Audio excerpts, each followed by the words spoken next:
Yeah, welcome Andrew, welcome there Ted. And just before we started here, the two of you were starting a little bit of a conversation about how far you'd got using GNU radio scripts. And Andrew, you mentioned that you had a script that you were producing in the process of debugging. And Ted, you were telling us about what you'd done there. Do you want to perhaps take over and speak a little bit more about that? GNU radio is a challenge to learn lots of new things, and lots of programming quality is needed here, expertise. And so I'm learning hard, but I think I've finally come up with a script that sort of works. Now I have to come up with an antenna that works to prove it. But my problem was changing the frequency and knowing when it percolated through the system to be able to write samples that are only antenna samples or only reference samples.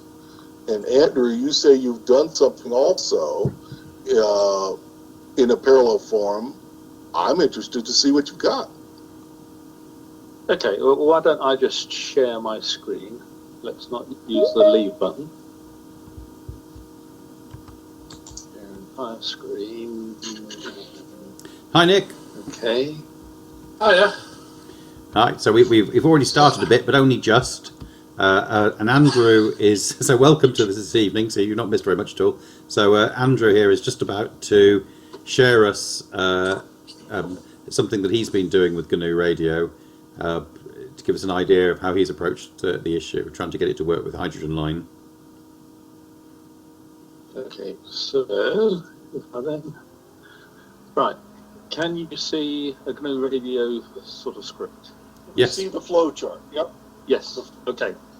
So all I do is I use the Dispira basic spectrometer script, and then I bastardize it.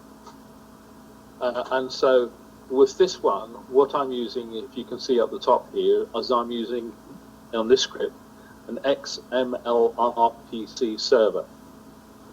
Now, the way that I've got my set up at the observatory is that I have a EPC on the dish, which collects the data from the dish. And then I have a desktop PC in a control shed at the observatory. So, sorry, can I just stop you again a second there? Apologies, Andrew. Yep. You crackled a little bit when you said what was on the dish. Can you just go back to what did you say was on the dish? So I've got a mini PC on the dish. Right, okay. And then a desktop PC in the control shed about 30 meters away from the dish. And I use LAN cable between the two to remote desktop into the PC on the dish. Okay. The control desktop in the shed controls the SPID rotator. And so way back in the past, when I was setting it up, I wanted to find a way to be able to send the information from Visual C# on the desktop PC that controls the SPID rotator to the PC on the dish to tell it what the RA and DEC, or the AS and the declination were. And so I found this XMLR PC server that you could send information down the line to it. There's a bit noisy in the background. Yeah, so maybe other folks could just switch their mics off for a second, maybe. Is there any chance you could open up that block so we can see what's inside it? I don't know that there's much inside it. It's just a server box, a local host. Right. So you then have to add the bits that you want to be able to change. And so if I switch, it's probably easier is if I switch, I'll bring up the file navigator. Come on. I go to documents, and then I go to, sorry, wrong one. There we go. Right. So then you have the client I've got running as a Python script. And in the Python script, what the Python script is doing is it's waiting until a test.txt file appears in the folder Spectra. When it receives that test file, it will go through and it will loop to do and set the various parameters that I've got in my flood graph. So it will turn the collection off, so stop collecting data. It will switch the file extension between reference for R and spectrum for spectrum, and then it will set the frequency.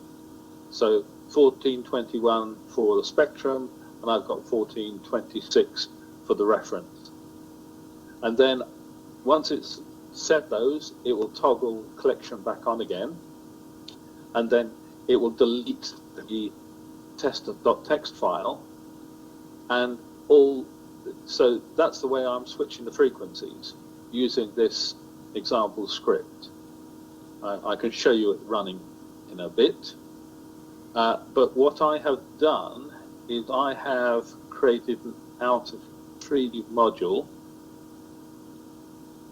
here in this one, and again what I've modified that, I can show you that the innards of it if you want.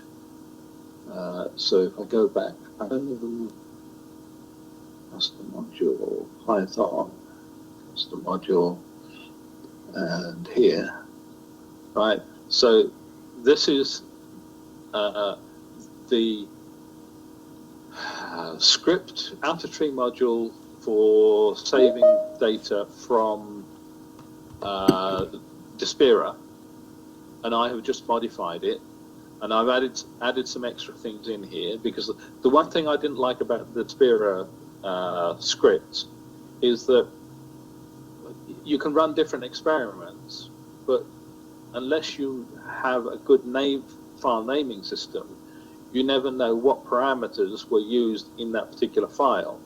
So I've included a lot more parameters in the header here to pass in, and I save that as a text file with the data so that I know what parameters are being used. But basically within this file, it creates the data file, and then when we can go down to here, so here we go, right. So if the file extension that's passed in is R, it will create a reference file and it will save it as a reference file. Otherwise, it will create a sequence, spectrum sequence, and then if it's a spectrum sequence, what it will do down here is it will save the spectrum file, and then it will also save the difference between the two. And then after that, when it gets to, when you've done 6 spectrum or 5 spectrum files, on the 6th time it comes through here, it will then write out this text file with references in here that is then picked up by the client file to say I need to change frequency to do a reference spectrum. I don't know how clear this is all making when I'm saying it, but what I can do is I can run this.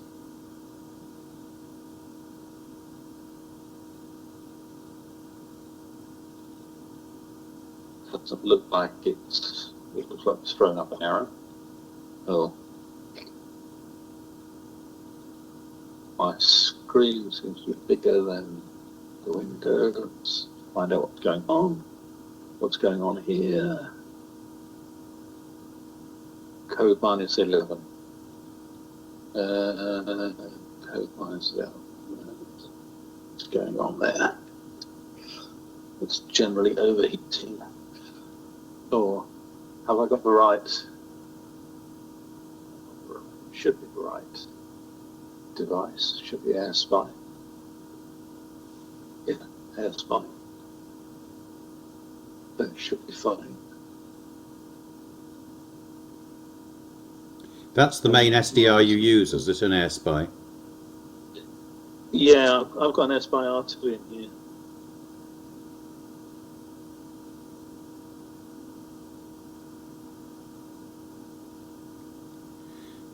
I'm not sure what -11 is. Test, let me just check that. Files, home, Spectra, test is there. Let's clear this. That's old data. And are these data files that you're producing that can be processed in Ezra, or are they? No, they could be modified to process in Ezra.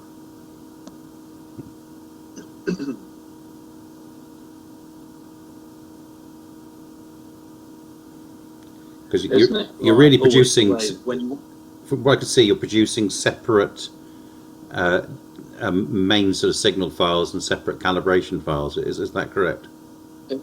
It depends on how you run it. Let me go back here. Let me go back to the rubbish bin. Let me restore that, and I'll restore that. Right, the basic files from Dispira are individual files for each Spectra. And I've modified that.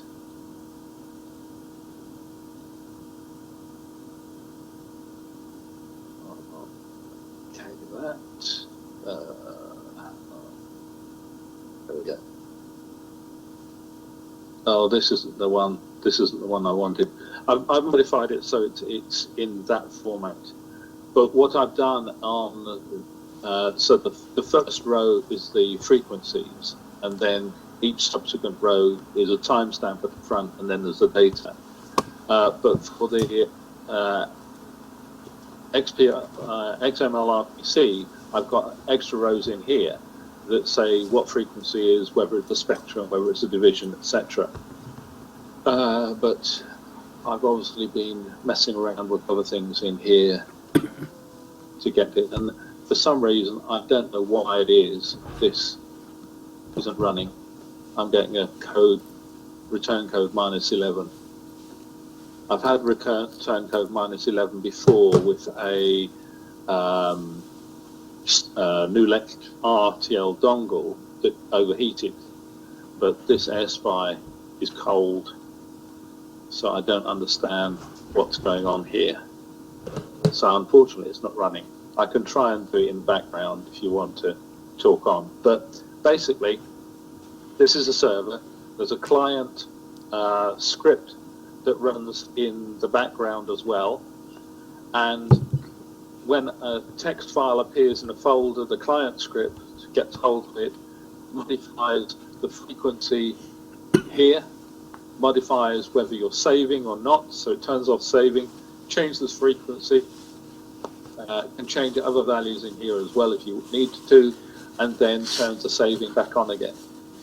And so it will do a reference file. Once the reference file is complete, you'll get another text file that comes in that says do spectrum files, and it will go and do the spectrum files as well. And that's the way I've got it working, except today. I'm fascinated by what you're doing there. I think that's kind of neat, particularly the remote part. My confusion was when you change the frequency on the left side, that frequency doesn't percolate through the whole system until a whole bunch of samples walk through. You have to clean out all those pipes all those streams and things like that, until you get purity out the other end. Are you accommodating for that at this point? Yeah. So when you enter the procedure to change frequency, you turn off saving. You change the frequency, you wait 1 second, then you turn on saving again. And there we are. So that you're flushing with 1 second time. Yeah. Yeah. If this was actually running, you would see in the graph the spectrum shifting. But I'm saying I just don't understand why it's not picking up. Since you say yours was working, can you help me by double-clicking on the Osmocom source form? Let me see all the details. Wonderful. And even if you could scroll down, yeah. And that helps us with so many darn settings. For example, you have your channel BB gain at 0, which is probably using kind of automatic default, I'm thinking, as opposed to the value 0. And in the same way that bandwidth is 0, that's supposed to turn it into automatic somehow. These are the parts that aren't fully documented, and so I'm puzzled. What kind of values? Well, I guess I can see it over on the left. The RF gain is at 40, and the IF gain is at 20. I see in the little block on the left. So that's helpful. Right. All right. I'm hoping my problem is my antenna. And I've fought with GNU Radio to actually come up with a program that flushes and does things and writes out the full Ezra format and things like that. So it's coming. But I appreciate what you're doing. This is very helpful, particularly all the examples of the variables at the top. I have chosen to write that on the very first line of Ezra.txt data files. It puts up the name of the program and the more recent easy calls, write everything I can think of up along the top line. So indeed, yes, you can recreate it. There you go. Yeah, so lots of parameters. That's neat. Yeah, so if you come back sometime later and want to reanalyze the data file, you can figure out what was going on. I've also built in automatic trimming so that I've got, let's go back to here. I'm collecting 4K, 4K data points, but I'm only saving 2K. Yeah, I've started that as well. That's a great idea. We want a very large vec length, as it says on the left, because we want to take a long period of time and actually do the FFT on it. But indeed, in Despera, I found that only the middle part of that spectrum is any useful to us for hydrogen, unless you're doing some other external galaxy. And what you've done, you've chose certain values. What were your values? Oh, well, I guess it came up to 2K. Yeah. I've chosen 2K, but what the software does is the software calculates and puts 1420 in the middle of the 2K. So depending on where you have frequency here, it will put 1420 in the middle. So my start is at 779 data points in, and the end is at 2827 data points in. And here I was expecting not 779, but a quarter of the 4096, which would be 1024. So it's interesting it's not right on it. But in the same way, I'm letting the user choose where to start. So we agree entirely. Yeah, but I've got a 10 megahertz bandwidth. Yeah. And I've got the frequency that I want at 1421. So. Do you mind if I just butt in for a second, guys?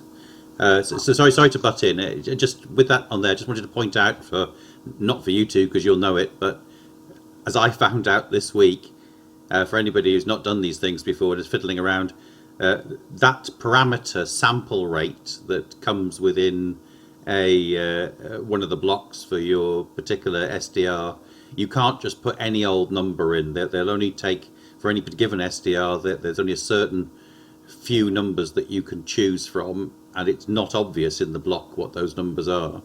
So if you don't put an acceptable number, which would be obviously a multiplication of something, then it will drop an error out. At least it will. This is certainly true of SDR play devices anyway. So sorry to interrupt. I want to just mention that. In GNU Radio, I suppose it uses SOAPy drivers. There is a command at the command line called SDRUtil, and if you do a minus probe, at least I've seen with the AirSpy, that it says what values of sample rate you can use, for example. So I think there's hope. What's the command? SDR in capitals with a capital U beginning utility, util, space, okay. Maybe there is one of those apt installs for the SOAPy stuff, and you have enough for GNU Radio, but maybe not the SOAPy utilities. All this stuff needs to be documented. This is a pioneering a new world out there.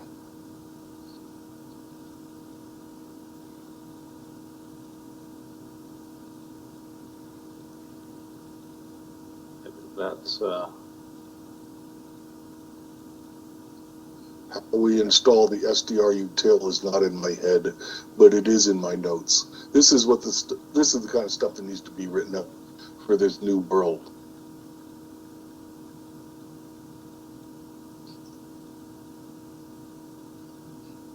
Anyway, we're going to get down into this. So that's my problem. It's not finding the AirSpy device, even though it's plugged in. So that's what my error is. So I have often had the problem end up with it ending in some weird state, and I unplug the USB and plug it back in. Because yours is far away from you, that's kind of awkward. Well, now I'm right next to it, but I've been trying that several times, but it's still not recognizing it. Right in there. No, We're learning so many ways. I might have to reboot this little PC. I might try that while we're talking, and then see if I can get it going again. Right. And Ted, are you using the AirSpy also? I'm using an AirSpy just because I have it here, yeah. I suppose there's SOAPy and RTL SDR as well. And so many darn details. This is a large combination lock, and every darn character has to be correct.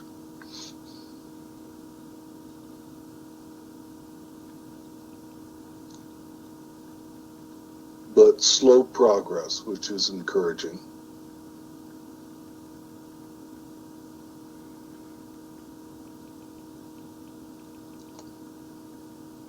So, Ted, would you like to perhaps take over and tell us a little bit more about what you've been doing so far and your own flowchart? Well, I appreciate the interest, but no. Okay. Otherwise, I have to support something that's broken, and it's still broken, and it will be broken until I actually get it to work and fix it up. But there's progress. There's no reason to support broken code. Okay. You're discovering that with what I handed you already. Okay.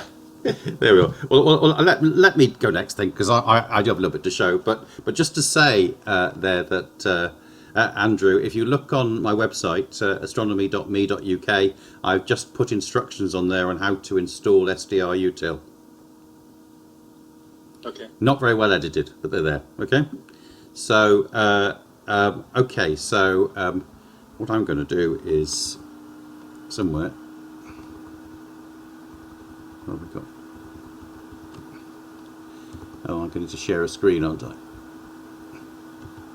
What I probably could do is show you a picture, Okay. but it has the bit mysterious thing in it. Do you want to do that That's first, what then? happened. Do you want to do that? Give me a couple of moments. I'm going to figure it out. You first. Oh, me first. Okay. Right. Okay. So I'm going to just show you a load of rubbish, really. Right, now which one we got here?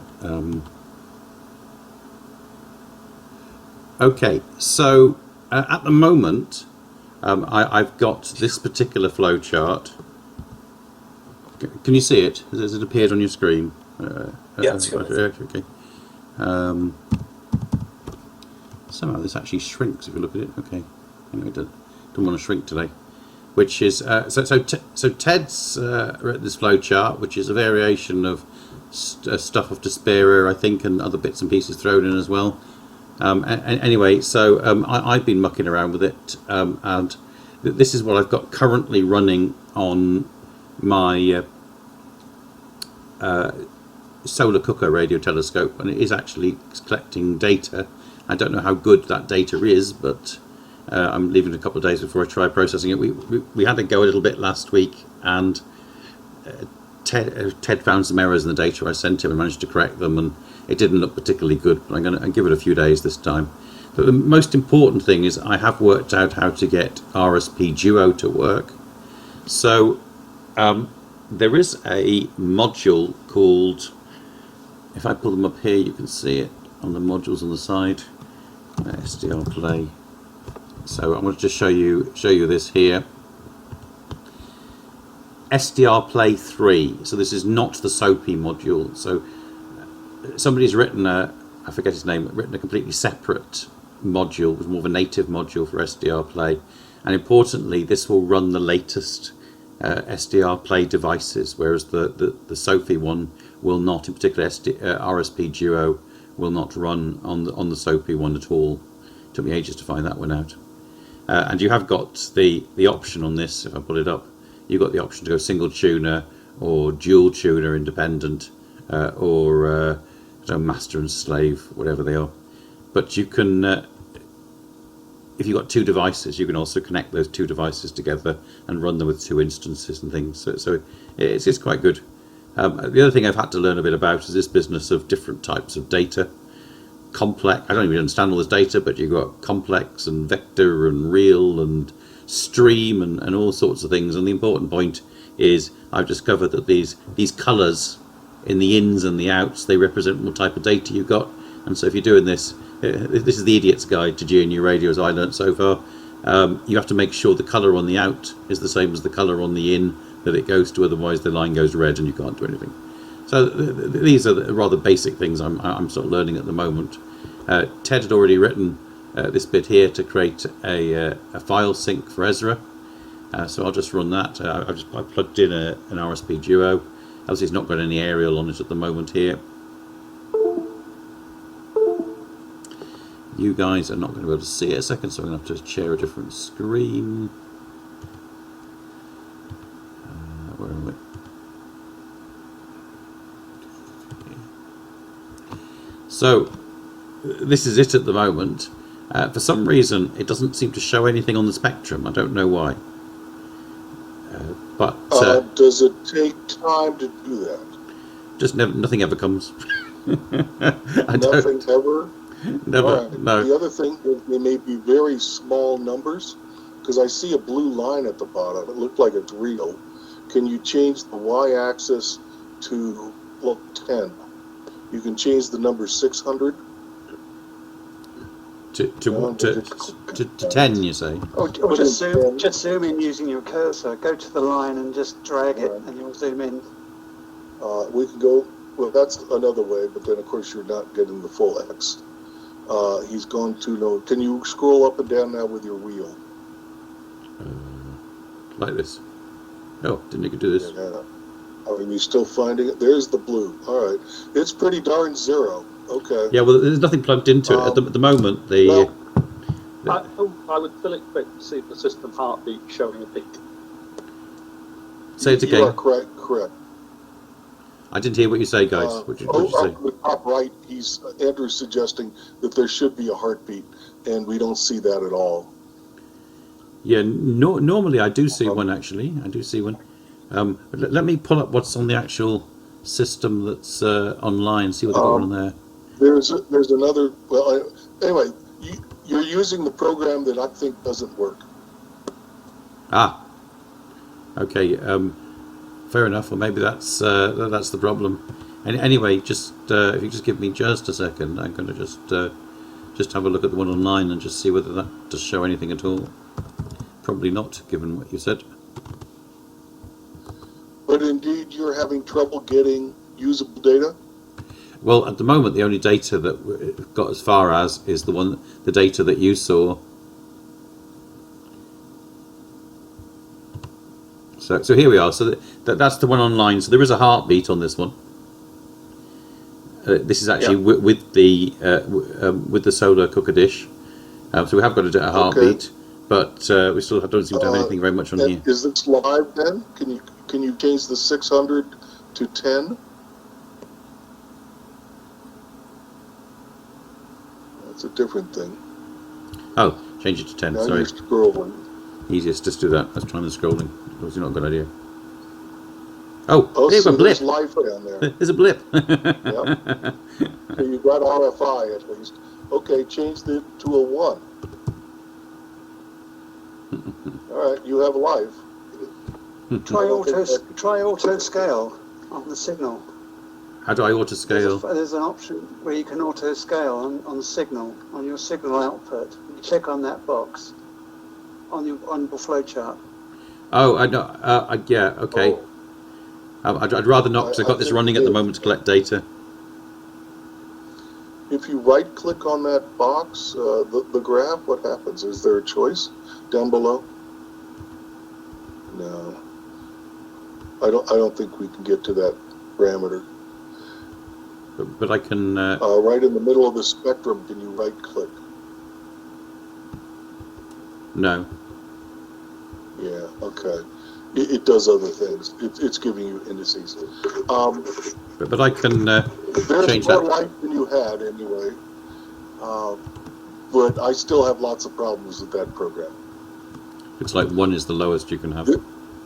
This is the learning experience. Yeah. Hopefully we'll come up with something that really, really works, and we can write it up and say, if you do exactly this, then I see this, hopefully you do too, kind of thing. Yeah. Well, there was something else I wanted to show, and you can tell me whether this is even a possibility or not. Let's see. Not sure which one it is. Let's try a second here. So I was just coming up with this idea that so this is a variation of the same flowchart. Really, it's the same file sync. But what I've done here is I haven't tried running this yet. But you know that on the one of my Cantena, for those who come to the hydrogen line group, you'll be aware that I've been playing around with the idea of having 2 orthogonal monopoles. So 2 hydrogen line reception monopoles at 90 degrees to each other within the Cantena, which theoretically can both collect data. And the idea there was to be able to pick up polarizations. We know the Milky Way data doesn't have polarizations from professional data, but still nice to demonstrate it yourself. And there was the possibility that it might actually be able to combine the 2 and increase the power of the signal. Well, with the RSP Duo, you've got 2 inputs. So I thought maybe I could use one of those inputs on one of the monopoles to collect 1420 megahertz of signal, and the other input to collect 1423 at the same time as a calibration signal, and then subtract one from the other, and then send that out to the Ezra file, and then process that directly. So I looked up how to do that. We got complex data coming out. So it turns out there isn't a specific block to subtract, the actual subtract block that exists will not subtract complex data. So the way you do it is you multiply the one stream by -1, i.e. turn it into a minus number, and then you add the 2 together, which does the same as subtraction. And then out we go to the Ezra file sync ultimately, and I've stuck a few syncs along the way just to demonstrate different points. So if I try running that one, I have concerns with this. yes, you're more than welcome. The first step Yep. is if the two outputs had the same timestamps on them, maybe. But then what you've done is put a delay on the lower one by putting another box in the way. So now the timestamps, when they hit the add, those are values from different times. Now they're tiny times, but it's true. And so I don't know what adding a time before and after. So yeah, you could put another constant in there that multiplies by 1, on the top. Then at least you'd have even delays. But I'm concerned that actually each one of these streams is done separately. And so I think it outputs a whole bunch on the top, and then it comes back and does a whole bunch on the bottom. And so your timestamps are never coordinated. So what do you mean by that? I think we're hitting reality. Well, this is software, and it has to do kind of one thing at a time.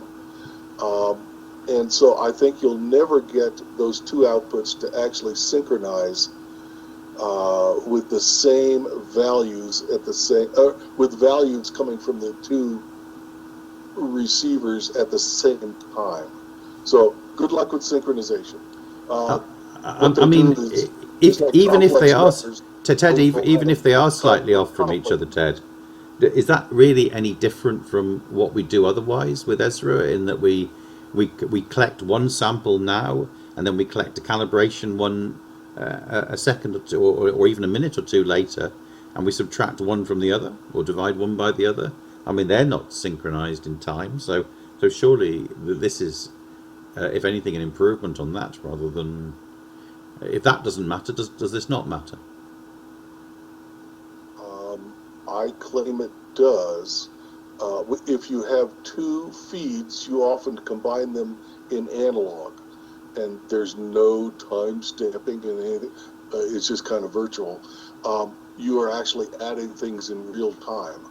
Whereas now that you've got this SDR Play RSB Duo box on the left, you are now quantizing, and in little boxes, these little values coming down the pipes. And I don't know that they are synchronized. This may be a GNU radio thing. Go ahead. Tim, I have sort of a hardware idea. I'm not sure if this will work.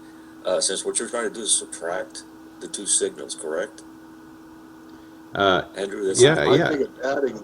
Okay, how about if you ran the signal output from the two receivers?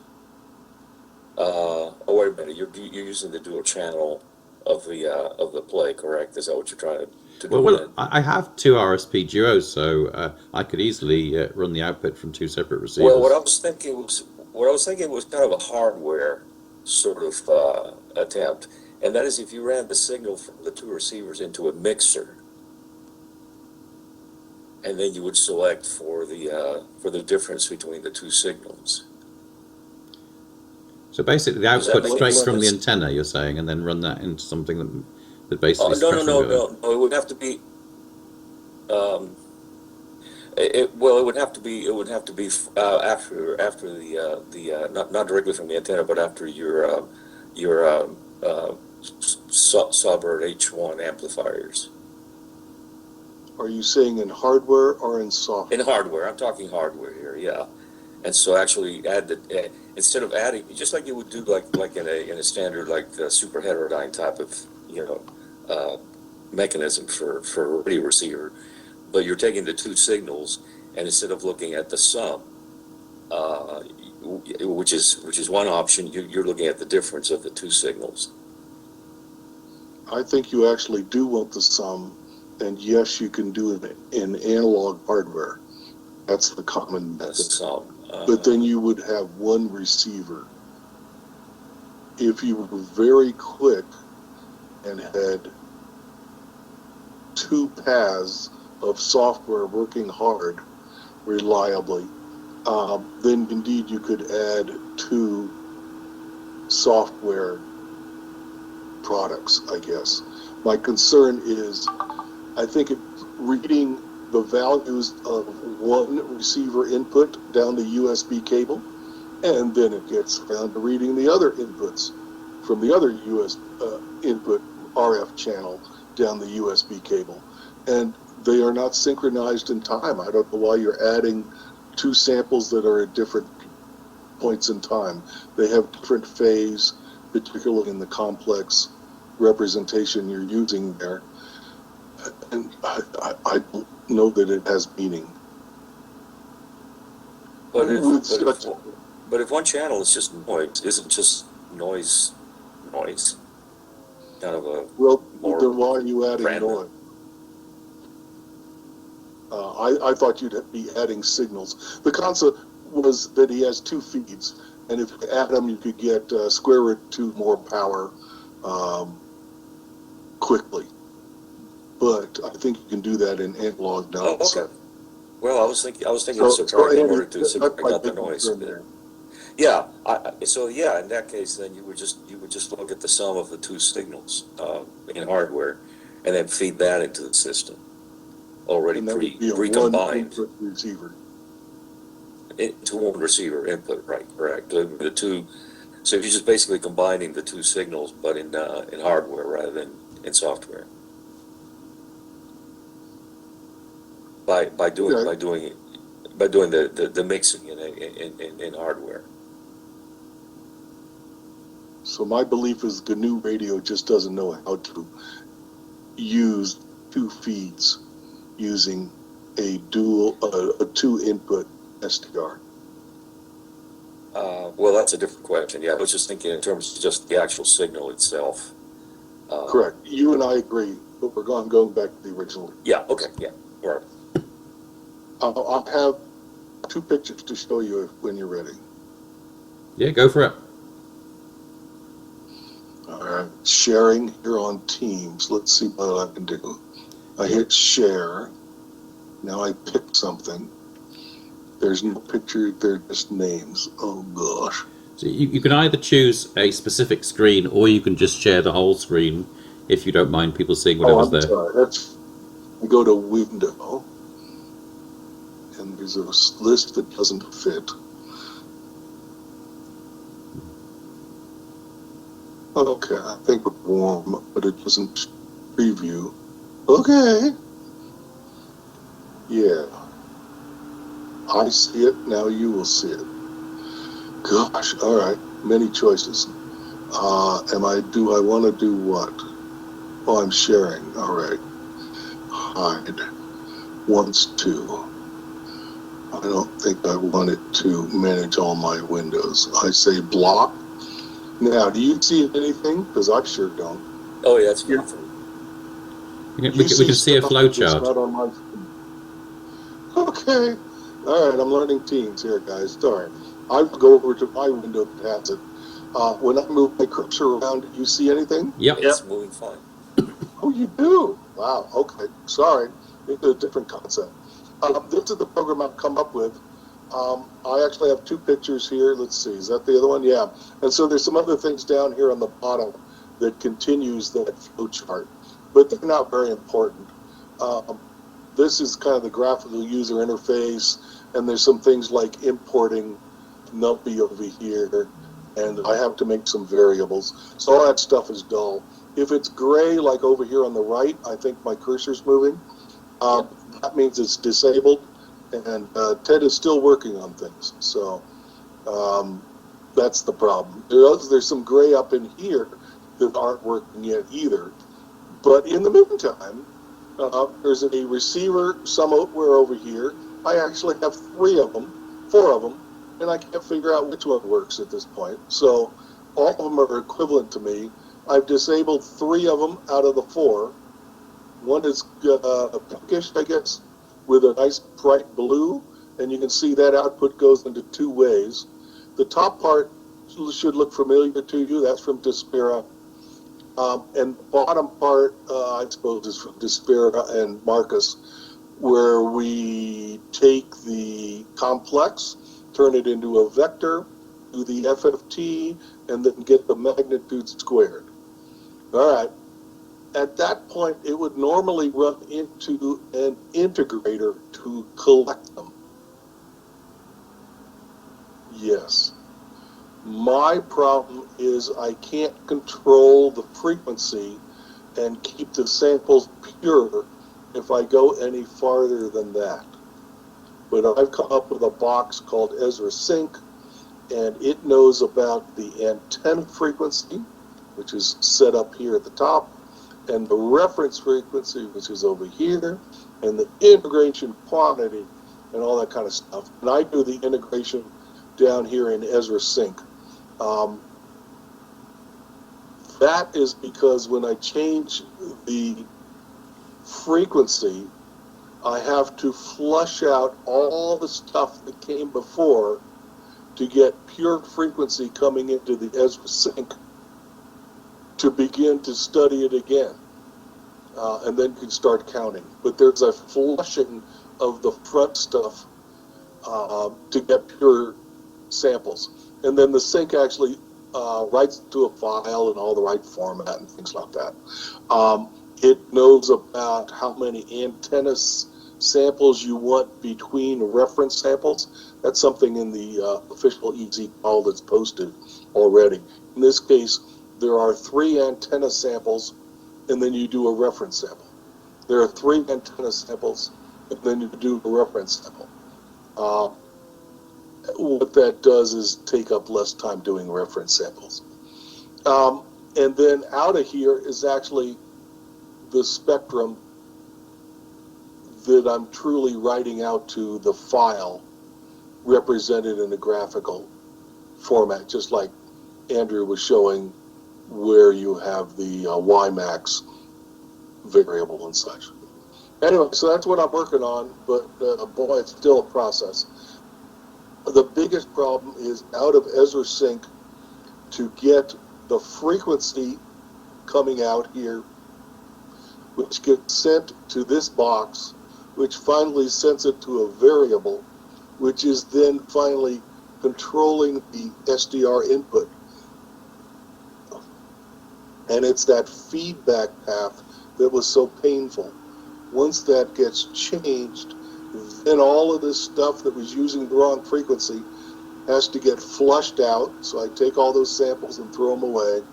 Or samples. Readings is the correct phrase. And throw them away so that I'm using the new frequency, whichever one it is. Does that make any sense, folks? Yes, yeah, definitely. It sounds very good, but it also sounds like you've had a lot of challenges. I agree. Lots of challenges. And I continue. Right now, I don't know how to send out a string. I have it working at one point. I touch something, and now it's broken. I'm not sure if it's the order of things you do. The error messages are cryptic to me. Maybe with a great deal of software expertise, they wouldn't be so cryptic. This is the challenge of GNU Radio. You are playing with the big boys. Is there not a manual somewhere that details all the error message options and what they mean? There is documentation. Too often I look at the documentation and it says, put your explanation in here. So it's not even filled in. Oh dear. Or it talks about, what was it? PDUs, things like that. GNU Radio I don't know what a PDU was. I'm kind of learning. To get the message out is painful. But this is all kind of Python, C++ at a high level problems. And so it's my education that's lacking. Yeah, I mean, you can just make a typo and the thing would hang, because I found that when you do an outer tree module, you have a Python file and then you have a YAML file. And in the YAML file, if you don't get the formatting right, there's no error message, it just stops. That's correct. That's when making an out-of-tree box. There's another way that may be more recent that Pierre provided in his example. And so I've modified that, and that's where it actually writes the code embedded in the GRC, and you don't have to have the YML files. I don't know if that's easier. I certainly found it more helpful for distribution, because then you don't have to install a library. It's already built inside the GRC and comes with. Okay. Oh my, the education again. I've silenced you all. Oh my, yeah.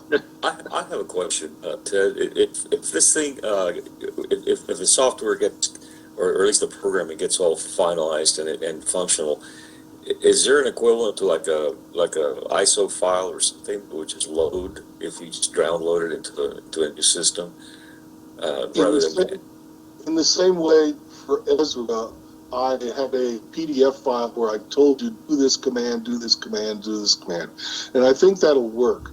The concept on Windows will be another adventure, but at least on Linux, I'm going to say Ubuntu, that I think I can come up with a PDF like that where you walk through a bunch of commands and you do this install, and this install, and then you should have enough to do it.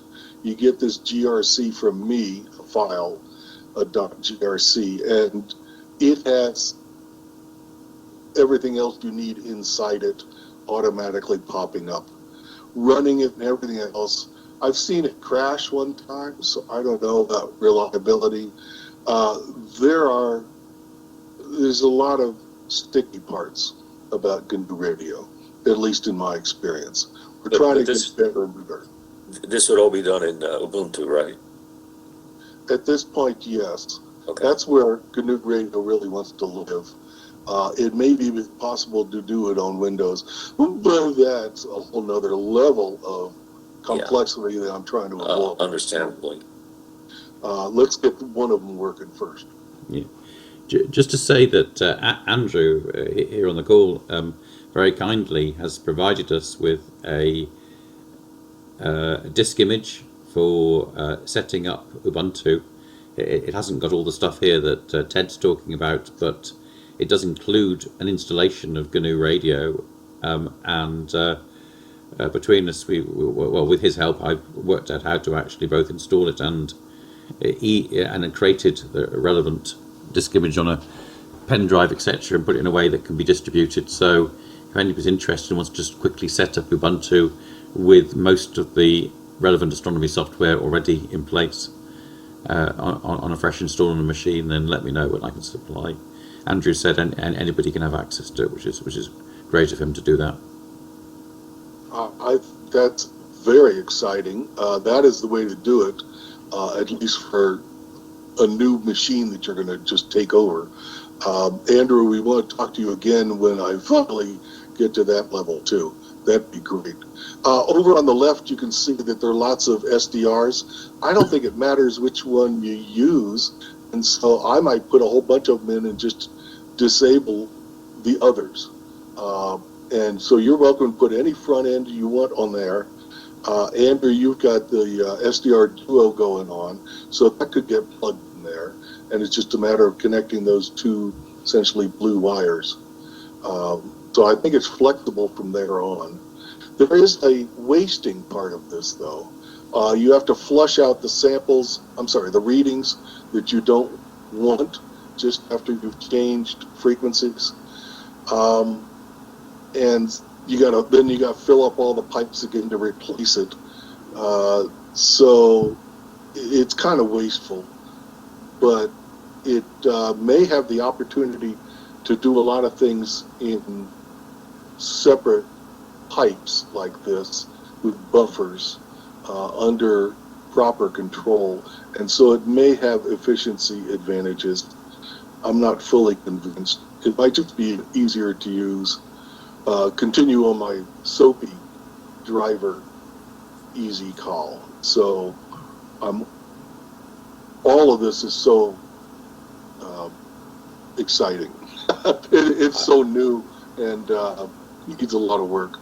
I have a question. And I'm not familiar at all with any of this stuff, so this seems probably like a rather dumb question. But if you just simply want to change a frequency that you're looking at, just how hard is it to do it in this GNU radio system?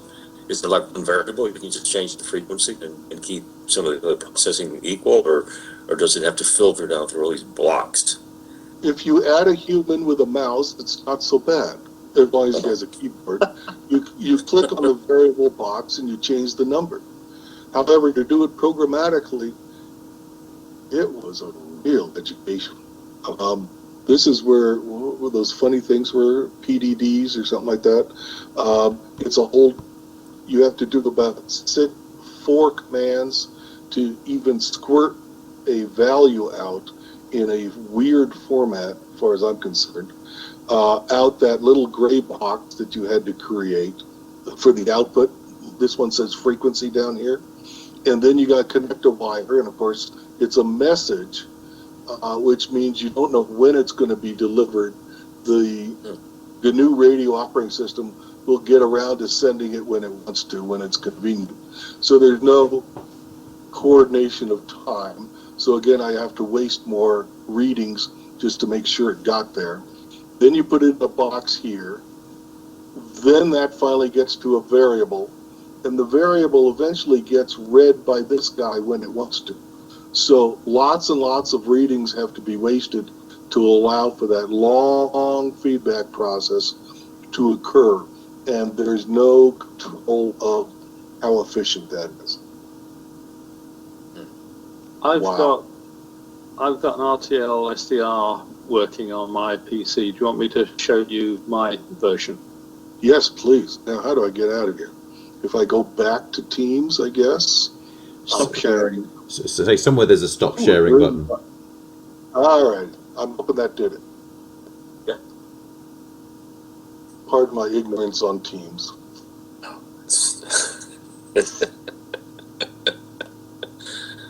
Okay, so can you see now I've got this up and running?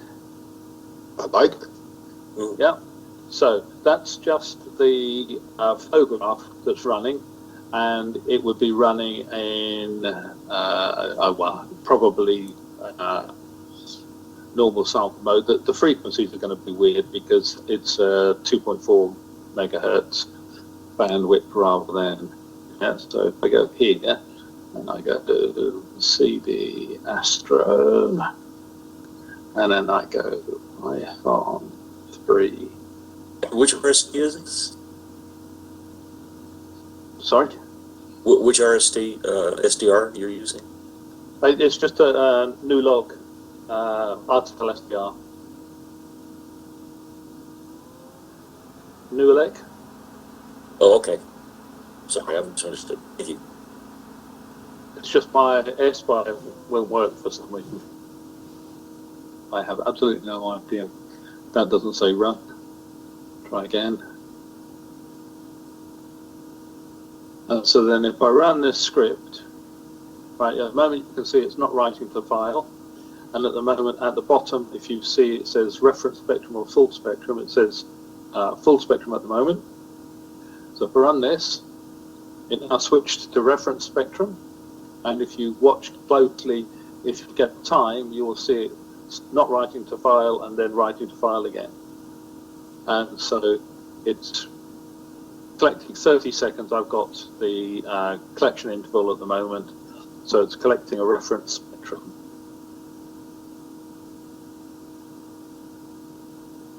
And this was the code that you wrote that changed the write to CSV files choice, the writing to file and not writing to file. That's what controlled it. Yeah. And so neat. Okay. Now you can see it's gone back to full spectrum. If I bring up the file manager and I go over here and I go home And I get spectra up. Right. So you will, after it does 5 normal spectrum, it will then suddenly pop up a text file.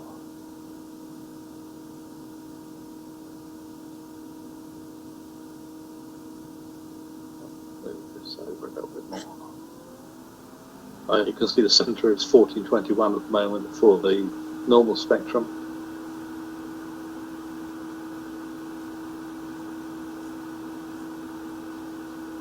Of course, at 30 seconds each, takes a while to do 5. Do you have this connected to an aerial at the moment? No, it's just the dongle plugged in.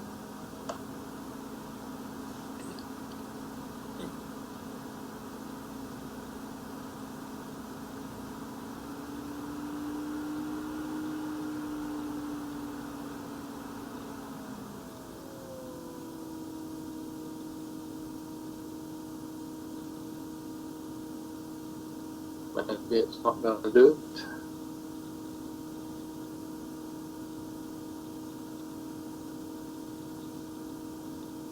It is painful to test these things because you need enough integration to have a useful image. But gosh, it takes a long time in our human world. Yeah. I have the same problem.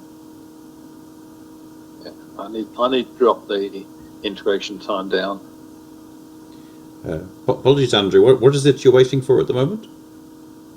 Waiting for it to do another reference spectrum. So to do 5 normal spectrum, Okay. then it should change back to a reference spectrum. Okay. There he is. Yeah, text file switched over to reference. Yep. Your center frequency is now 1426. Yeah. So again, it will do 30 seconds on the reference spectrum, and then it will switch back again.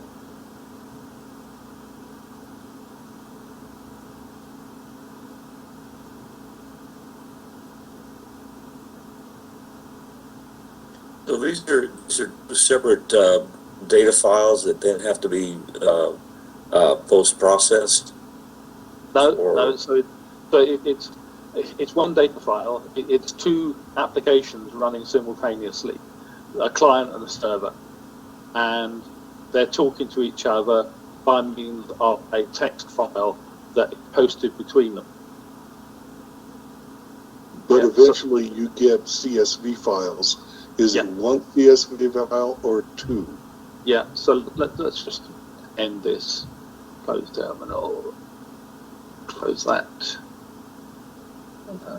And then if I go back to here, and I go back to here, and I go back to test, and I go back to here, I think. Which one's today? That one. There we go. Right, so. That doesn't look right. That doesn't look right. Let's not try that one. Let's try this one. Let's try one. There we are. That's the one. That's the one I want. Let's say okay to that. To ignore that error message. Okay, so you can see it starts out with a reference spectrum at 1413 megahertz. And then that's going to be the data for it. And the next one's a spectrum. It also does the division between the reference spectrum. And because they're all zeros, it's giving an error message. And then it does 5 spectrums, and you get the division between them. And then you go on to the reference again, and it keeps repeating that cycle. And then in my processing software, you can pick out the individual files for RS and D and process them. The S is the standard spectrum from the sky. That's right. And the reference, And the R is the reference. D was the convenient kind of quick processing. It's the division of the reference into the spectrum. Sample by sample. Yeah. Okay. Yeah. Neat. And so I don't understand the sky spectrum file? Is that just pointing randomly at the sky and then? No, so it's centered at 4021. So it's the standard spectrum you get out of just running GNU radio at that frequency. The reference is a standard spectrum at a different frequency. Right. Okay. And then the division is just a division between the two.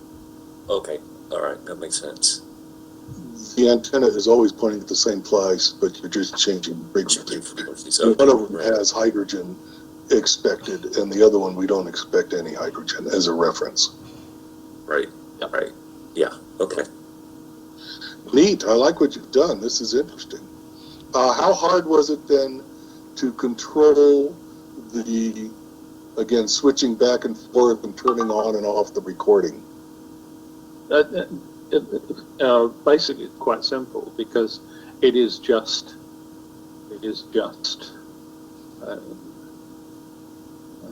Why does it always invert?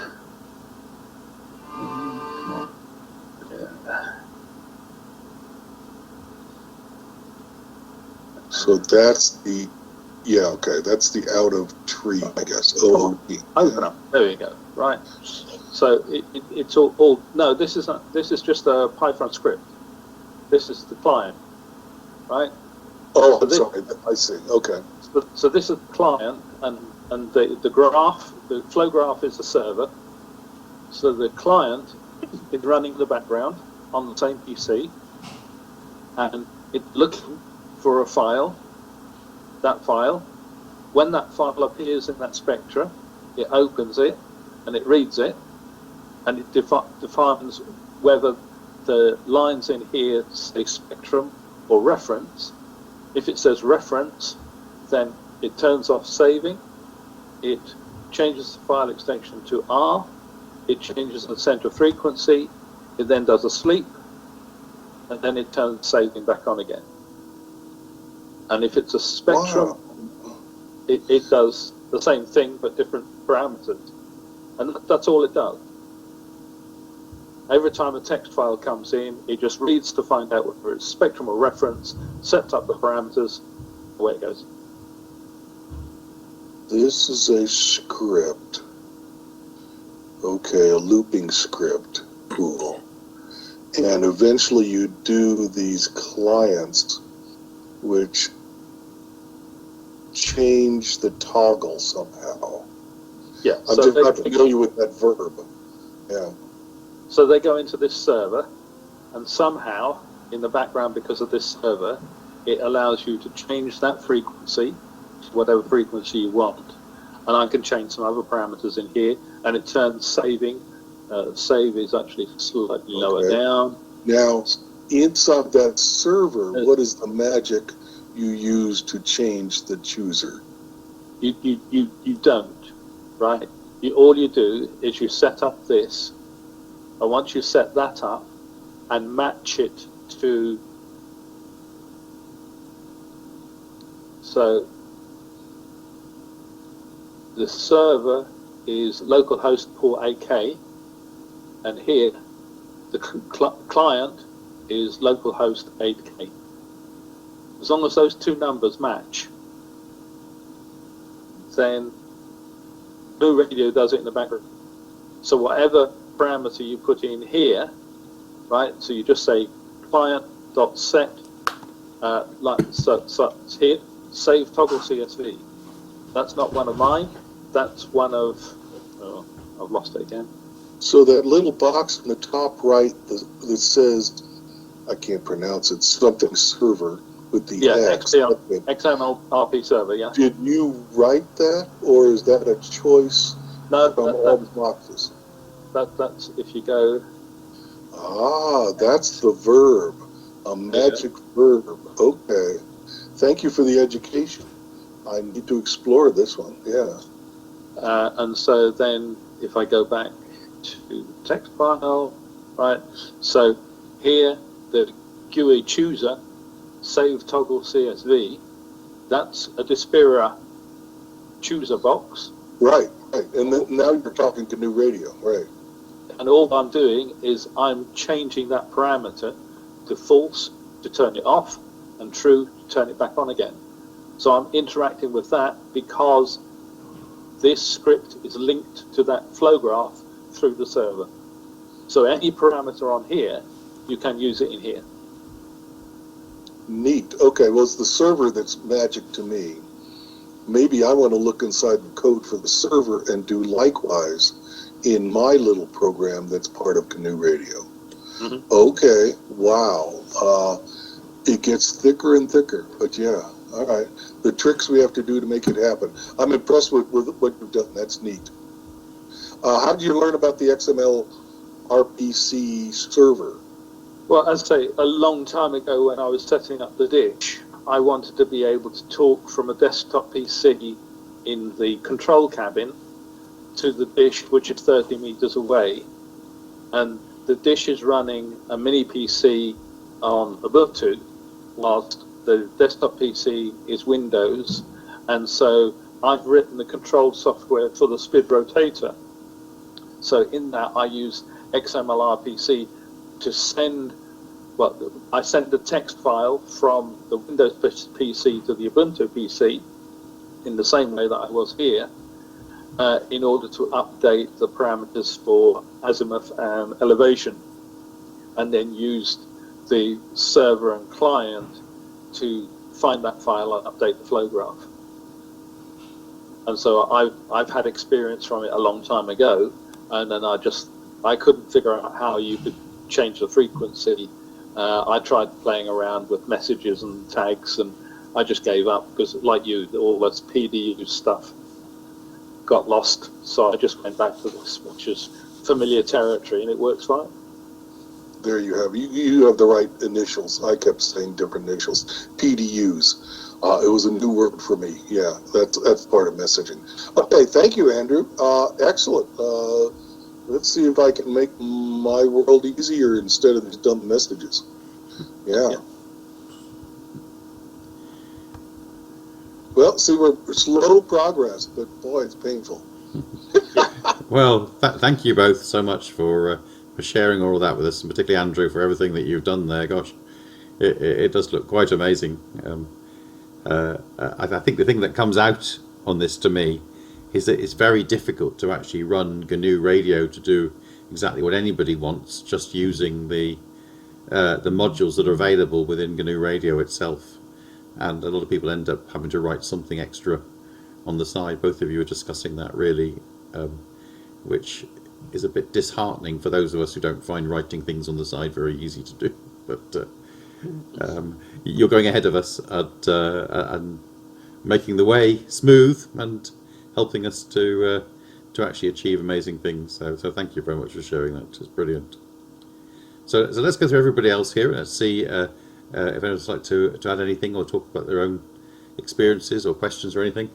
Firstly, is there anybody who wants to ask anything of Andrew there about what he's been talking about?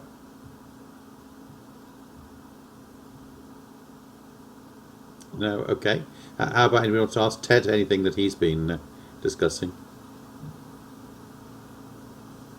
Okay, so Whittam, is there anything further that you would like to talk about today, or that you'd to do with GNU Radio, radio astronomy? I have a question for you actually, Andy. So now this thumb drive that you've managed to create. So basically, all you're doing is when you start up your Windows machine, you're just now booting into that thumb drive, correct? We've got first just to say that the image has come from Andrew here, and there's two of us are Andrews, so it's a bit confusing. But from the other Andrew, we'll just be talking. So it's all his hard work. I got to give him credit for that rather than trying to claim it's me. But then there was a question of how we actually got it to work. So there's a particular piece of software which it's worth purchasing to make this happen. And Andrew, can you remind me what the name of that is, because my mind's gone completely blank. It's Active Disk. As an Active Disk Imager, that's right. Yeah. So this is a Windows piece of software. So aren't there some freeware programs that'll allow you to generate images? Yeah, there's CloneZilla, and I've used CloneZilla in the past, but I found it clunky and easy to make a mistake. So I've just gone. It's relatively cheap on active disk, and that's how I back up all my PCs. Yeah. It also has the advantage that That sounds like that you don't accidentally wipe out all your data on your computer unintentionally. So could you put out a link for the software at some point? Do you want me to just share again? Yes, please, go for it. Screen. Right, if I go too many things open. So while Andrew's finding that, just to say the answer to your question is I've managed to set it up so that both ways, both on a thumb drive, so it runs directly off the thumb drive, and also managed to get the process so that you can install it on a machine and get a permanent install on a machine as well. Okay. Yeah, so this is then the software. You can do a disk to image and image to disk, and so I have loads of SSDs of varying sizes, and once I've got an image, I copy it to all of the others, because I've got about 5 of these mini PCs running different things around the place. So I just like with the XMLR PC, once I finalize that, I will cast that to a new master image, and then I will use image to disk to copy it to all of the others, so that all of them have got the same software on them, and they're all have been to disks. But you can clone disks, and you can do all sorts of things in here. But I just found this is so much simpler to use than trying to do things with CloneZilla. I did try some other software. I'm going to stop sharing again, which claimed that you could create ISOs from a Binto, but I just couldn't find a way to form an image of the entire system. Most of the ways that you were doing the ISO, it was making an ISO of data files that you could back up. Not and I'm sorry, but could you put a link for the software that for generating the ISO images? Yeah, I didn't quite catch it on your share there last time.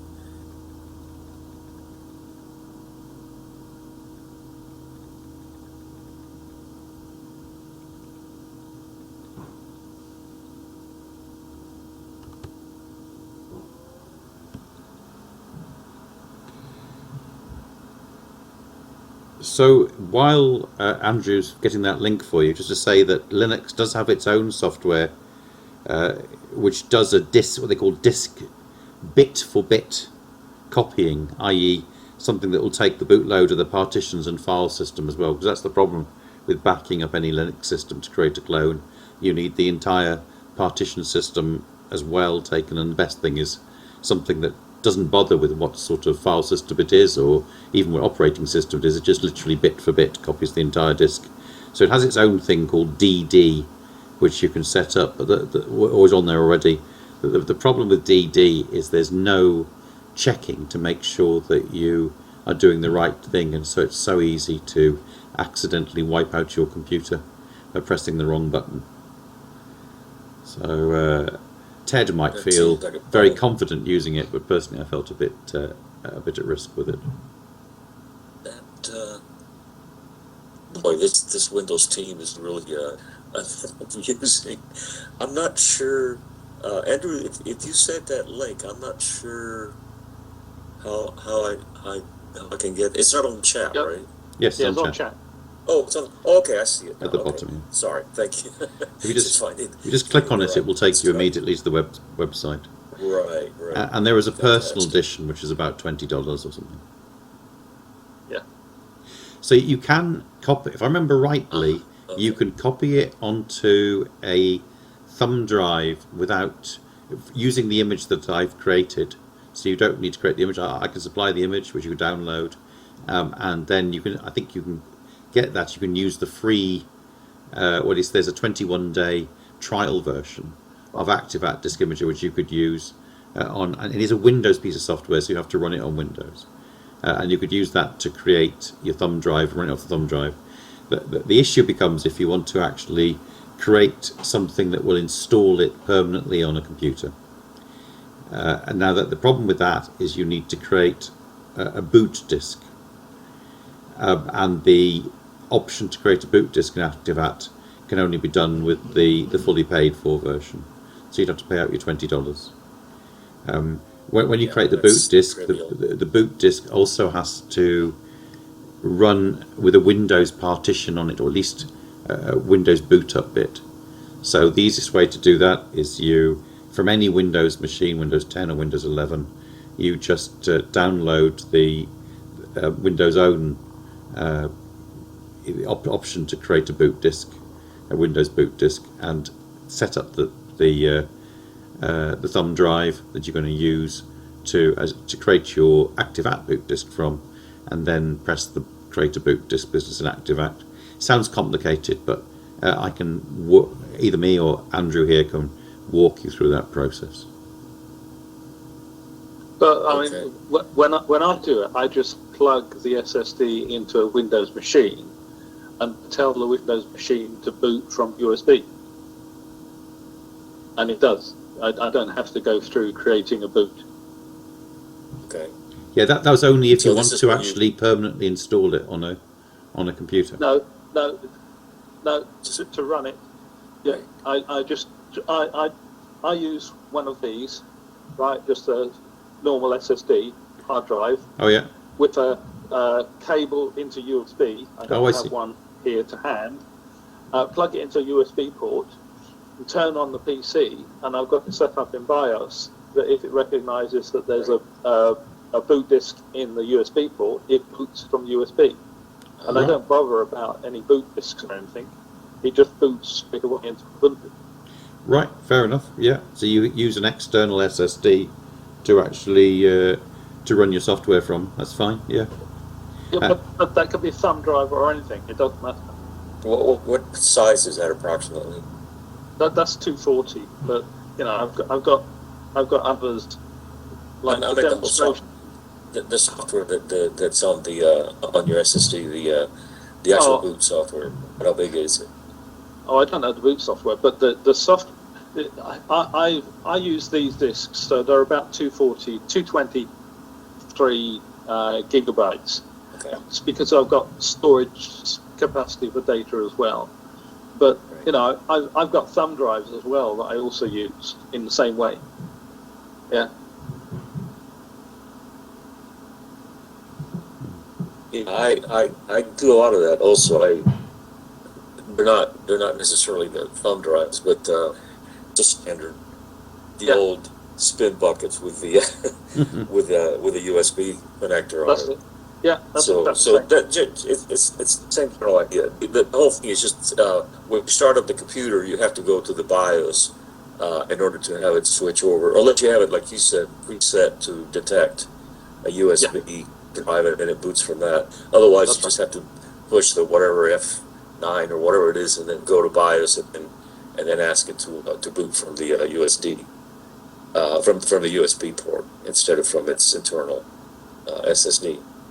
Yeah, I guess that's the other option. Okay. Well, that's not too clunky. And so you say you're running this in some of these little mini PCs that are out there. Some of these things are pretty cheap. I just grabbed a couple the other day that something along those lines that come preloaded with like Windows 11 or something. And it's preloaded, but if you, I don't know if you can see it in this light, flip the lid off. There's the SSD. And then just switch that out. You can put it into there, and then in the BIOS of the mini PC, you tell it to boot from the SSD. I see. And how much are those costing you, Andrew? The last one I bought £110. Okay. Yeah, I don't know if they're all over the place. The ones I got were from the Chinese company. What is it? Tamu? Mm-hmm. I don't know if you guys have that over there. These ones are Nipopji. Okay. But yeah, they run just like in dollars, like about $130 or $40, and have an Intel chip. I think they call it a N150. I think it's the ones that I. But anyway, I was thinking, yeah, dedicating one of those for data collection, for using this software, and so the the file that you that you've been able to generate, does that include the RSP Duo driver? Yeah. Yeah, it includes AirSpy, RSP Duo, includes Blade, even though probably none of you will use Blade, and the Osmo FDR software as well. So also there should be everything there. Okay. And is that the same software you're using on the AirSpy? Yeah, and it's got the GR Radio Astro from Dispira as well. Okay. And it's got EasyRA on there as well. Wow. It's everything. Fantastic. Well, that's exciting. I'd love to try that at some point. See if I could make it work. Oh, it's a brilliant disk image. I can thoroughly recommend it. Saves so much stress. Absolutely, yeah. No, there's no way I could navigate the GNU radio. it's just like light years ahead of where I'm at in software. So that would, an image would be fantastic. That would really do the trick. Yeah. So yes, and especially hooked up with Ted's software to do all the plotting and all that. That is just incredible. Merging all of this together is just going to make one incredible piece of software for radio astronomy. Well, I think that's the hope at the end, that we'll be able to supply people with ready-made scripts and processes, as Ted has started doing with the way he does with Ezra, with clear manuals how to get started, and that will allow people to jump over the initial constraints and then take it forward to the next level and do even better things. Yeah, do radio astronomy. Well, I think even taking radio astronomy even further than we're doing. It's each time takes the next step, doesn't it, and takes it to the next generation, goes that much further and that much more exciting. So indeed. So anything else you'd like to talk about, Adrian? No, just a question that I have regarding just sort of trying to get a faint glimpse at what you guys are working on. It's just kind of like plowing through the fog for me.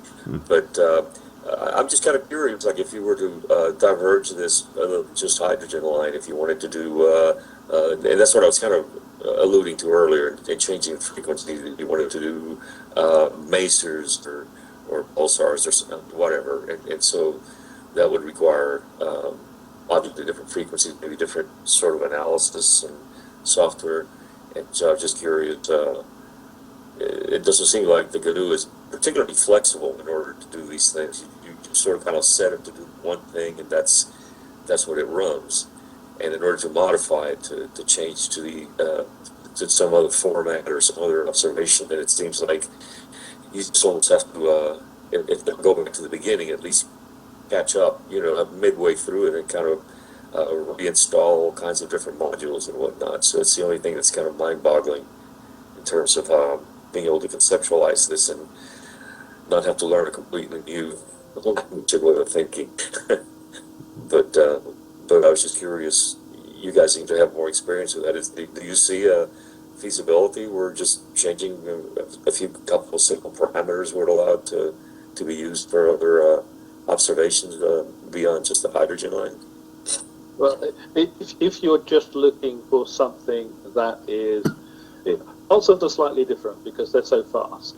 There are scripts on GNU radio to detect pulsars, And that's my ultimate aim. Once I've improved my signal to noise, I want to try and detect pulsars without a 4-meter ditch and see if it's possible. But you could just modify a normal script. I mean, certainly the ones I've got delays in and things like that, you'd want to bear it back and just have a very short integration time and just save lots of files, and then you have to do a lot of processing afterwards. But for something like Mazars, yeah, you can just change a few parameters and look at what you want. It basically it's the frequency and integration time.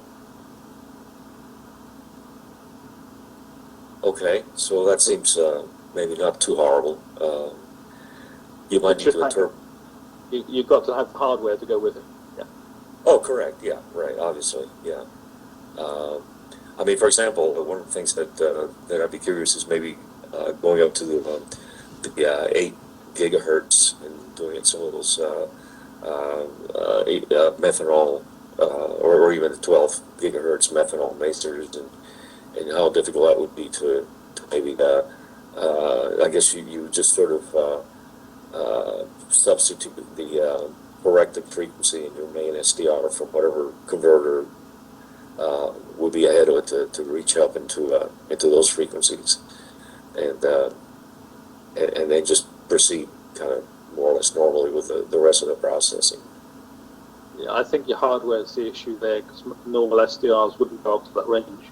Oh no, that's what I'm saying is it's kind of like when you do the it'd be a converter, sort of. I guess you call it a converter. It's a different unit that would pre-mix the whatever frequency you're aiming at down to the range of the SDRs. Yeah, yeah. I mean, there's things, for example, like the Pluto that you can stretch out to 6 gigahertz, for example. And I don't know if again the Pluto is one of the things that anybody's looked at for radio astronomy. But I mean, it looks like it might have some potential there. It has, some built-in microprocessors and whatnot. They can maybe have some onboard software that would possibly be able to do some of the things that you guys are trying to do with processing the signal, rather than just a collection of the signal from the input frequencies. But I mean, that's just another SDR that would kind of extend some capability more beyond just the normal SDR, and so that might be a possibility to look at in the future. But yeah. Okay, well, fantastic. This has been kind of a search light in the fog for me, but I definitely would love to see the outcome here pretty soon with a sort of functional, installable system that would require all this intricacies of GNU radio generation. But, okay, well, thank you very much, Adrian.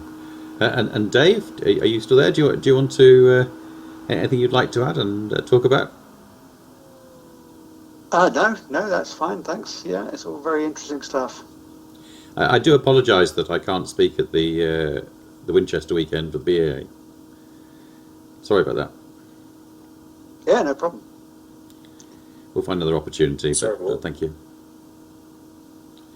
So sorry, that's something completely different. The British Astronomical Association holds a residential weekend each year called the Winchester Weekend, because it's in Winchester, and David asked me if I could speak there on practical radio astronomy, but unfortunately I'm not available, so it's a shame.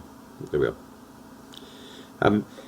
Right, okay. So is there anything else that folks would like to talk about? Okay, so I suppose it's not worth showing the. I suppose it's not worth showing the FFT thing now, because obviously the function pipelines with all the flow graphs we've been seeing are quite complex. So a basic introduction to FFTs using GNU radio built up from scratch is not really going to be useful now, is it? Well, I think it's of interest to people. I mean, it's trying to understand how the process works. Certainly, I would find it useful. What How now? You long want me does to it? quickly do it now? How long does it take? Oh, I don't know, just 10 minutes, something like that. Just it might help someone like Adrian. It might help him just to get a better understanding of how you can generate things in GNU radios from the bottom up, basically. Did you want me to just kick it off, or? So, Adrian, Ted, and Dave, would you like to hear from Andrew a little brief introduction to how FFT works? I would. If there's time, if on the Well, sure. Yeah. If you guys are fine on time, Okay, I'm certainly fine on time. That's wonderful. Thank you. Yes, please, then, Andrew. I haven't got Dave. Yeah. So it's Dave speaking. Yeah. Can you hear me? yeah, you're coming through. Oh, you can. Yeah. Okay. Yeah. Let me show me a screen quickly then. How could it be these operating systems allow display the window, isn't it? Can you see that? We're seeing your screen, but We're it's not. seeing ourselves. It's your. So we have the wrong window being shared. Yeah. Okay, have I got the wrong window, have I? Okay, let me stop sharing, try again. Now. There is a tab that says Windows during that process. Yeah. Oh, yes, I've given you the wrong one, haven't I? Try that. Much better. We see the new blank screen. Great, okay, I'll be quick. So, Fourier transforms, we all know what they are because we've been seeing some fantastic flow graphs done by you guys. So, but briefly, it's all about frequency domains. It's obviously back in, I was thinking it was something like the late 18th century, Fourier. Yeah. Sorry, Andrew. My apologies. Sorry, forgive me. You said you don't need to be. Sorry, you don't need to be too quick. Just, I think we'd all rather understand it rather than you rush through too quickly. Okay, yeah, okay. It's David speaking, by the way. Oh, sorry, forgive me. Oh, forgive me, Dave. Sorry, forgive me. Apologies. Okay. So, yeah, Jean-Baptiste Joseph Fourier, I think his name was, at the end of the 18th century, realized that you can create any signal by summing sinusoidal functions, sines, cosines, different amplitudes and frequencies, and you can generate any signal, which was quite revolutionary at the time, but then there was not a great deal you could do with it, so it sort of stayed to one side. It was a heavy amount of calculus that had to be done, and then along came the digital computer, and they realized you can do a discrete version of the maths, which was good, but it took far too long. And then eventually a couple of guys in America, in the States, Cooley and Tukey, I think it was 1965, generated or invented something called the fast Fourier transform. So we're just going to have a quick look at it today using GNU radio. So what we need to do is I'm going to synthesize a signal. Yeah. So let's bring in a signal, simple signal, and then I'm just going to have a look at that signal.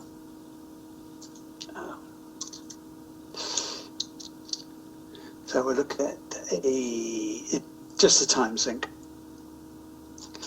And so we've got our signal here, and this is just a 1K frequency, amplitude of 1, join them up as we've seen, and we just run that.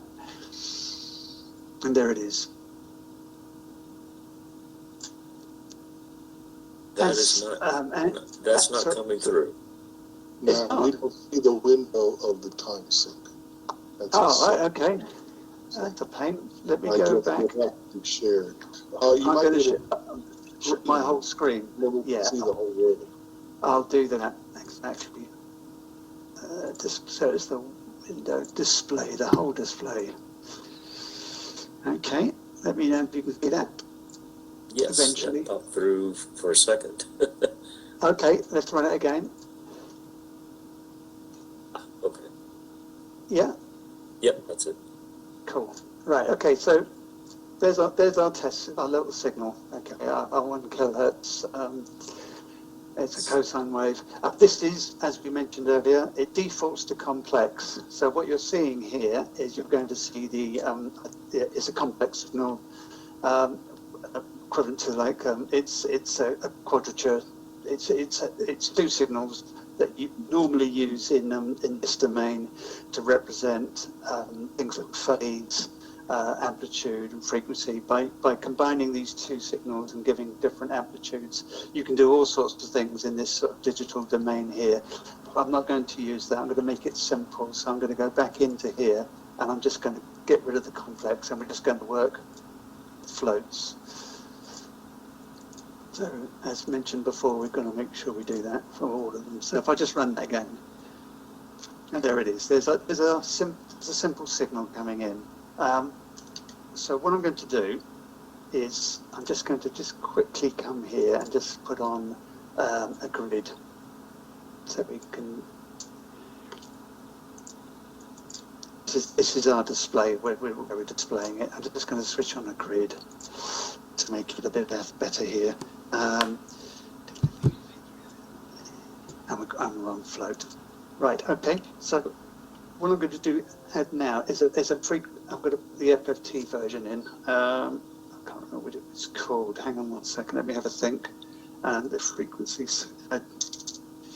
It is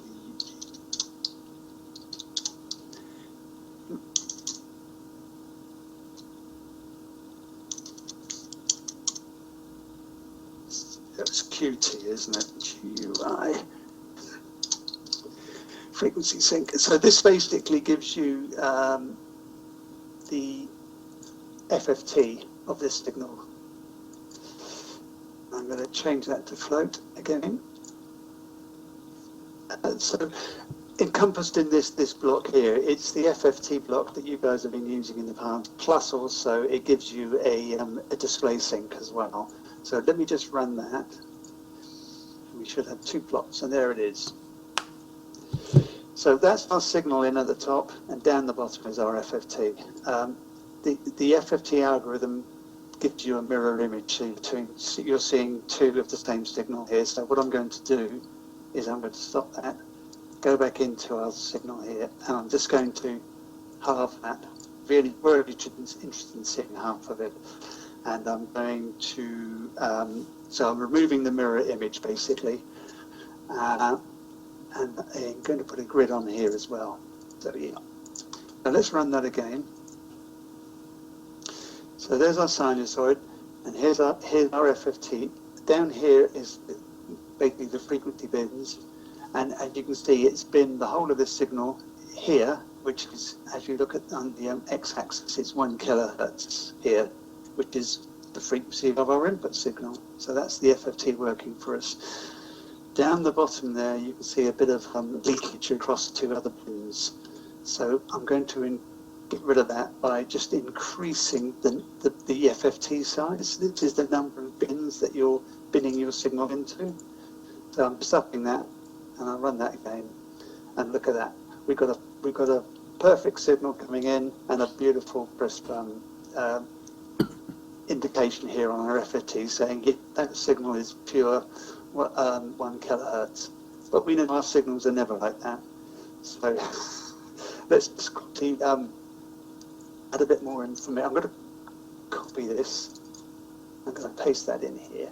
And let's add another signal. So again, I'm going to make this, let's have a think what I managed at that too. Let's set that to 10 kilohertz, and I'll halve the amplitude. And I'm going to add these signals. So I'm just going to bring in a simple add block here. Get rid of those.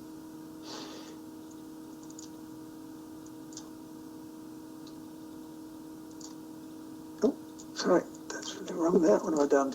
I don't want that vector length, do I? And it's not add constant, so I'll pick the wrong thing here. Let me just, I want the add. There it is. again, we're not working with complex, we're just keeping it simple at the moment.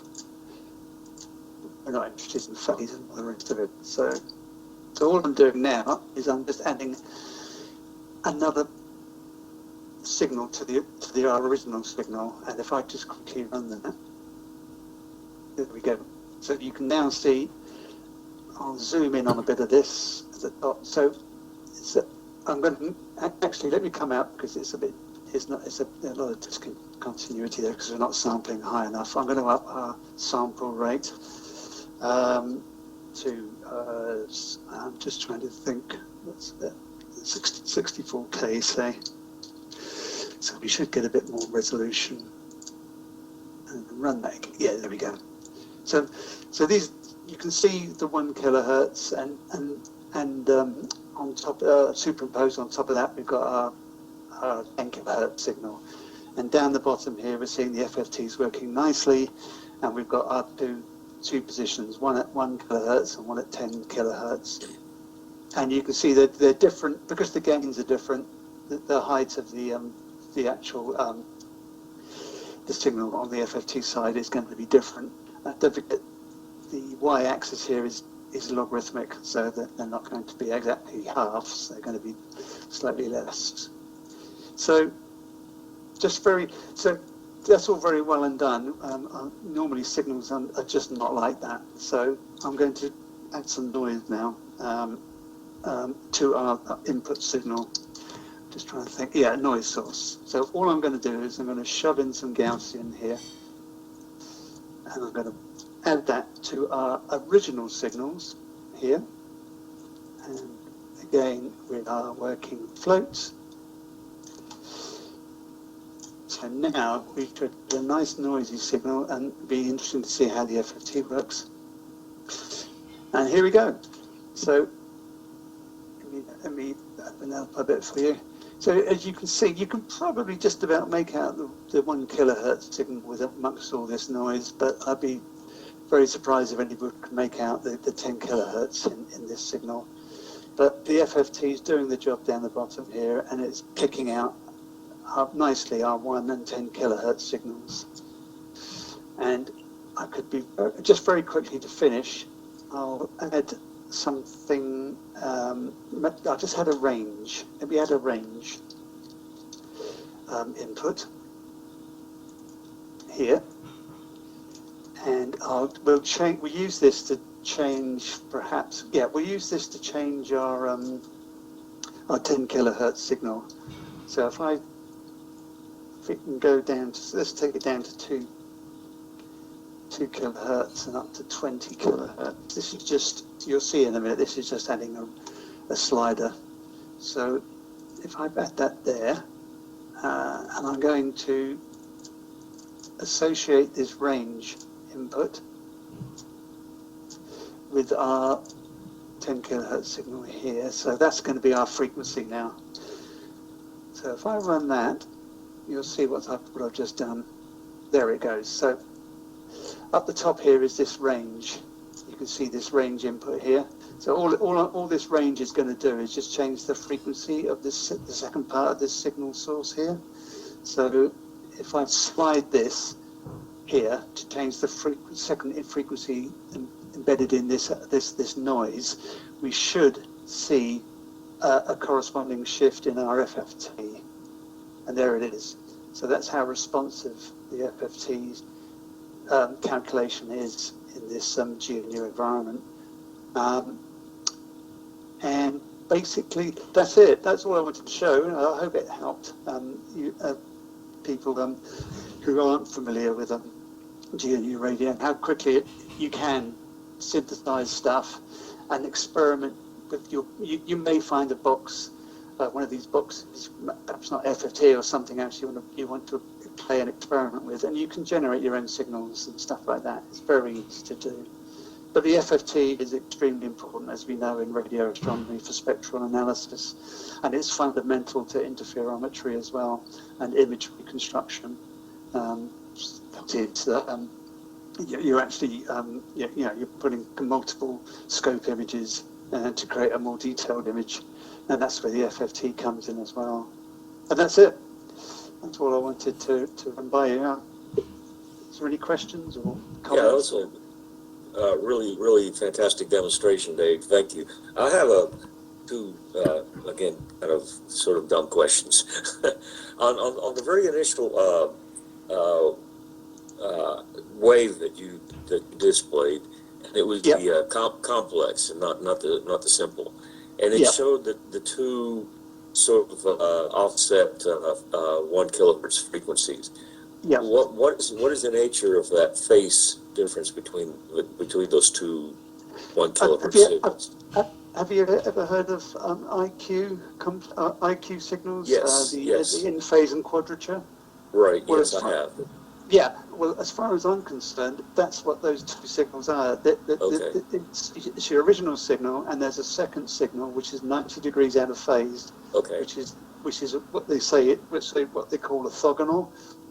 And so, when you add those two together, you don't get, there's no effect because it's 90 degrees out. So basically, what happens is once those two signals are available to other units or other parts of your pipeline of functionality, you can adjust the phase of your original signal. You can adjust the amplitude, anything you want, just by using these two sinusoids. And that's how I'm led to believe how the signals are represented through these digital systems, such as GNU radio and your fun cubes, your SDR dongles. The SDR outputs, correct. Yeah, it's all done through. It's the normal practice of handling digitally your data in radio systems, and rather than having a raw signal coming in where you're going to have to sample it, you don't need to do that anymore to change the phase and stuff like that. You can change everything you want on your original signal, including phase, by just adjusting the amplitudes of those two signals, or just one of those signals, those original IQ complex imaginary or real parts. Great, yeah, that explains it. And then the other one is sort of a functional GNU thing here, which is on your add block. When you added the, for example, the noise source, how did you change the number of I don't know what to call them, input ports? That's just there. Got you it. just change that. Yeah. Right, So okay. if I change that to 4 now, it'll give you another one here. Exactly. That seems fairly intuitive. Great. So thank you very much. Yeah, you're very welcome. Yeah. I'll stop sharing if I can find what to do. There it is. Oh, thank you very There much. we That go. was marvellous. That was really very, very nice. Yes, thank you. You're welcome. Well, it might be possible to comprehend this GNU radio stuff. Absolutely, go for it. Yeah, even if you just start building a few simple blocks like that, like I was showing, it's very good. But you're right. The guys were saying earlier that it's very limited documentation on things like errors and that. It's just one of those things, unfortunately. But when you generate one of these flow graphs, you can generate Python directly from them. So it may be worth, if you're really stuck, generate the equivalent Python code. I think it's just under run, isn't it? Run generate. And that will generate you the Python, and you can run that in your own Python environment. And it might give, if it failed, it might give you some more clues of what's going wrong. And you can also debug through it as well and see what the various values of all the parameters are. So that's one way of getting around any. If you're really stuck with one of your flow graphs and it's just kicking out these errors that just don't mean anything, it might be worth just generating the Python equivalent code and running that. Yeah. Fantastic, absolutely fantastic. Well, thank you very much again. That's absolutely brilliant.